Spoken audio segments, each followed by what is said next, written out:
그럼 더 자세한 이야기는 이분과 함께 나눠보도록 할게요. 오늘도 타이거인베스트 황현석 대표와 함께합니다.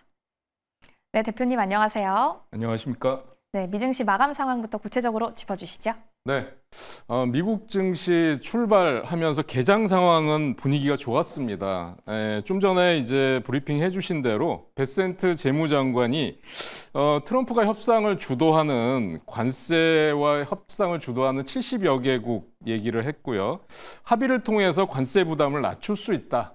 이런 얘기가 나오면서 강하게 출발을 했습니다. 그러나 중국에 대해서 104% 관세를 부과하겠다. 중국이 끝까지 싸우겠다라는 얘기를 하면서 시장은 또 그대로 가라앉는 모습을 보여줬습니다. 그래서 S&P 500의 11개 전업종이 하락했는데 기술주, 임의 소비재, 에너지, 원자재 할 것 없이 일제히 하락했고요. S&P 500의 맵을 보면 지금 빅테크나 기술주들의 하락, 그러니까 면적을 많이 차지하고 있는 빅테크 기술주 M7이 전부 하락한 모습을 보여줬습니다. 그래서 이제 상호관세 발표를 앞두고 있는데요. 장중에 그 롤러코스터가 너무 널뛰기 하는 롤러코스터형 그 지수의 급등락이 너무 심해서 투자자들은 그대로 망연자실한 하루가 아니었나 싶고요. 그다음에 중국 입장에서는 사실은 미국과 달리 중국은 자급자족이 가능한 나라입니다. 그래서 수입이나 이런 것들을 막아놓고 그때 조사한 기록에 따르면 5년인가 10년 정도의 자급자족이 가능하다고 나와 있어요. 그래서 중국이 큰 소리 치는 거는 다 이유가 있다라고 말씀드릴 수 있겠고요. 그 다음에 중국은 또 그러면서 시장 충격 완화를 위해서 위엔화를 절하한다든지 아니면 자산 매입을 한다든지 대출 지원을 한다는 구체적인 또 경기 부양책을 또 마련해 놓고 있습니다. 그래서 지금 우리 시간으로는 이제 오늘 오후 1시라고 하는데요. 네. 이 관세 가 발효되는 시점이라고 하는데 이게 상당히 지금 시장에서 어떻게 받아들일지 좀 걱정이 많이 되는 상황이고요. 지금 이제 경기 지표나 이런 것들이 안 먹히고 있는데요. 오늘 이제 3월달 FOMC 회의록 발표가 있고요. 그다음에 제일 큰 문제는 지금 미중 간의 갈등, 이 관세로 인한 무역 전쟁은 이미 최악의 국면으로 치닫고 있는데 문제는 경기 지표가 안 좋아지면서 경기 침체 시그널이 나타난다 그러면 시장에 이것은 이중으로 충격을 줄 수 있다라고 말씀드릴 수 있을 것 같습니다. 네, 경기 침체를 만약에 지표를 통해서 확인을 해본다면 시장은 지금까지 급락했던 것과 더해서 더한 하방 압력을 받을 수도 있다라는 부분 관세 이슈와 함께 체크를 해봤습니다. 혹시 우리가 또 추가적으로 확인을 해봐야 할 이슈가 있다면 또 짚어주시겠어요? 네, 지금 보면 지난주에 이제 미국 그 지수 ETF 쪽에 숏 포지션이 22% 급증했어요. 근데 이게 어제 장에서 10년 내에 이제 가장 큰 폭으로 증가한 건데 어제 마진콜이 해소되면서 반발 매수세가 유입되면서 반등이 나왔었잖아요. 네. 근데 이제 그게 다시 주저앉았고, 그래서 지금 화면에 백악관이 이제 중국에 강력 경고를 했다는 내용이 나왔는데, 지금 사실 미국의 관세에 대해서 지금 강력 대응을 하는 나라는 중국과 유럽입니다. 근데 이 둘 중에 하나와 좀 관세를 완화한다든지 유예를 한다든지 아니면 이런 얘기가 나와야 되는데 지금 공식적으로 이런 걸 다 부인하고 있거든요. 예, 그래서 이렇게 되면 사실은 트럼프 입지가 그렇게 좋지는 않습니다. 지금 미국 내에서도 반 트럼프 시위가 격화되고 있고 이제 지난번에는 핸즈 오프라고 했었는데 지금은 트럼프 아웃으로 나오고 있고 그다음에 민주당이 발의한 탄핵 소추안도 지금 우려가 되는 상황이기 때문에 지켜는 봐야 되겠습니다만 투자자 입장에서는 지금 매매에 대한 것들보다는 역시 관망하면서 버티기 전략으로 할 수밖에 없는 지금 상황이라고 말씀드릴 수 있겠습니다. 네, 저희는 이번 시장 대응 버티기 전략 꼭 기억해 보도록 하겠습니다. 그럼 이제 더 자세하게 종목단의 이야기로 한번 들어가 볼게요. 첫 번째는 M7을 넘어서 배트맨 함께 살펴보도록 하겠습니다. 먼저 M7 가운데서 테슬라 한번 다뤄보도록 할게요. 저희 이 같은 시간에는 테슬라 이제 저점에서 타이밍이다라고 이야기를 해주셨는데 여전히 유효할까요? 지금 다행히 뭐 217달러 저점은 깨질 않았어요. 그러니까 일시적으로 거기를 타치를 했었는데 종가에서 그걸 깨고 내려가지는 않았습니다. 그런데 테슬라는 지금 보면 일론 머스크가 트럼프에다가 신규 관세를 철회해달라 호소를 했다는 내용이 발표가 됐고요. 그다음에 내각과의 불화로 인해서 그 도치 수장을 곧 사임할 것이다, 또 이런 뉴스도 나오고 있습니다. 그런데 트럼프 내각에서 일론 머스크를 좋지 않게 보고 있는 이유는 뭐냐면 그동안 연방정부 쪽에 강력한 구조조정을 했고요. 예산 삭감을 무차별하게 한 거에 대해서 트럼프 내각의 주요 인사들은 또 굉장히 반발을 하고 있어요. 예, 그래서 조만간 저는 일론 머스크가 사임을 할 수밖에 없겠다라는 생각이 들고요.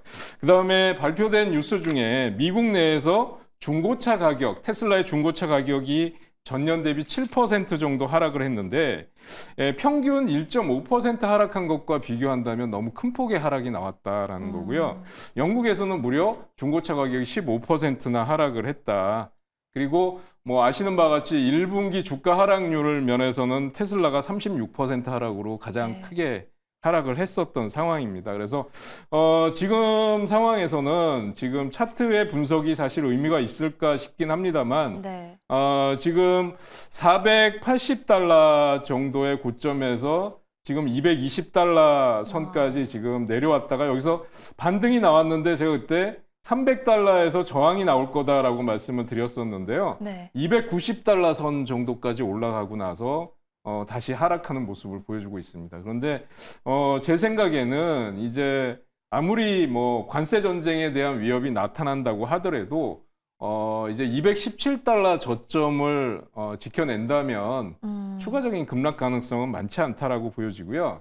GM이나 포드, 스텔란티스 같은 자동차 업종도 전부 작년에 미국 판매 차량 중에 뭐 지금 12.6%가 멕시코, 캐나다, 뭐 중국에서 생산된 물량이라고 해요. 그러니까 지금 이 중국에 관세를 부과한다는 거에 대해서 뭐 테슬라뿐만 아니라 뭐 애플, 미국의 모든 빅테크 기업들이 자유롭지 않다라는 거거든요. 다 영향을 받을 수밖에 없다라는 측면에서 좀 우려된다고 하지 않을 수 없습니다.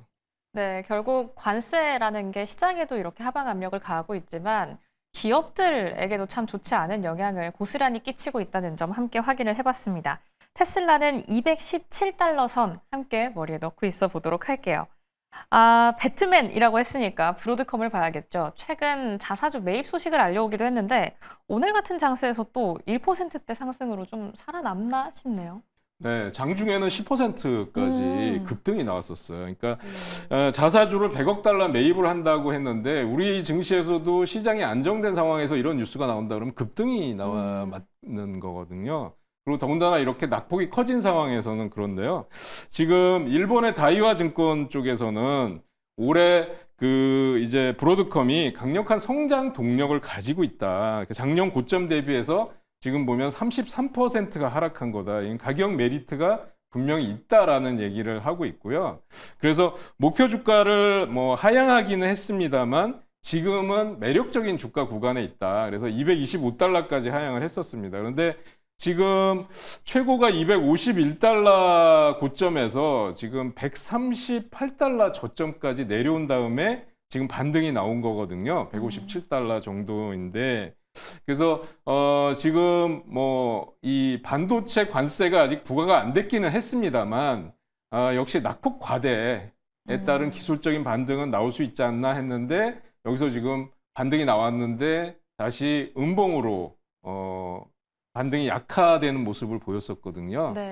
중국 관세 때문에. 그래서 추가적인 상승 여력은 충분히 있습니다만 역시 관세가 어떻게 해결되는지를 지켜보고 대응하시는 게 좋겠다라는 말씀을 드리고 싶습니다.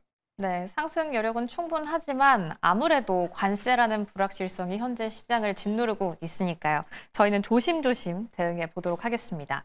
그럼 두 번째 테마 한번 넘어가 보도록 할게요. 메디케어 함께 다뤄보도록 하겠습니다. 네. 또 간밤 건강보험 섹터 대표주들이 초강세를 보였다라고 남겨주셨는데 네. 어떤 부분을 또 짚어주실까요?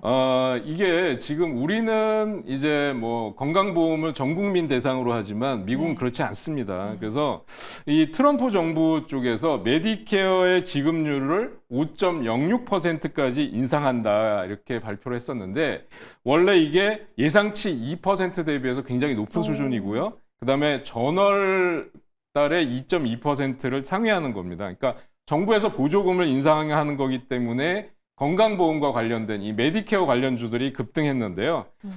이제 제일 많이 급등한 게 이제 휴마나라는 기업입니다. 휴마나라는 기업을 한번 보시면 네. 메디케어 어드밴테이지 비중이 보험 가입자의 38%나 된다. 그리고 매출의 80% 이상이 그쪽에서 일어난다라는 것 때문에 급등을 했고요. 지금 한번 주가의 흐름을 보시면 음봉이 나와 있기는 합니다만 여기 보면 지금 전일 종가 대비해서 갭 상승이 나왔어요. 10% 이상 급등하는 모습을 보여줬고요.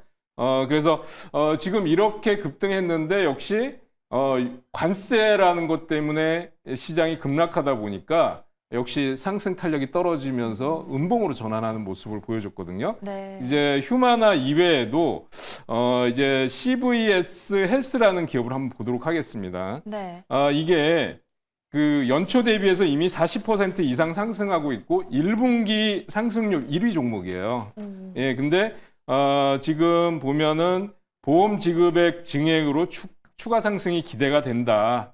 그래서 아까 말씀드린 것처럼 메디케어 어드밴테이지 비중이 가입자의 16% 되고 매출이 거기서 19%가 일어난다라는 것 때문에 보시면은 이렇게 지금 모든 종목이 하락하는 장에서 CVS 헬스를 보면 일봉상의 고점을 돌파하고 있는 모습을 보실 수가 있습니다. 71달러까지 상승했다가 역시 음봉을 맞는 모습을 보여주고 있는데요. 주봉으로 본다 그러면 역시 바닥권에서 40%까지 올라왔다.